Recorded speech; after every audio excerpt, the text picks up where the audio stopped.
أعوذ بالله من الشيطان الرجيم.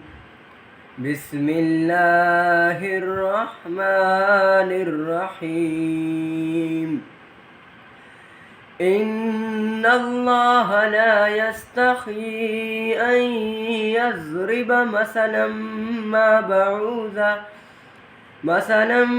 ما بعوضة فما فوقها، فأما الذين آمنوا فيعلمون أنه الحق من ربهم، وأما الذين فيقولون ماذا أراد الله بهذا مثلا، كذلك يضل به كثيرا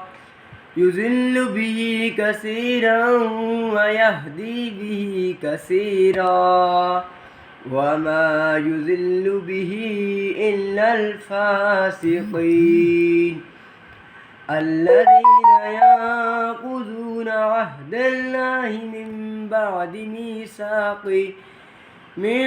بعد ميثاقه ويقطعون ما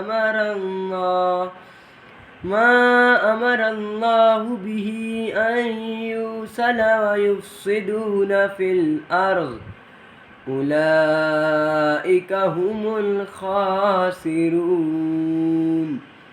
صدق الله العظيم.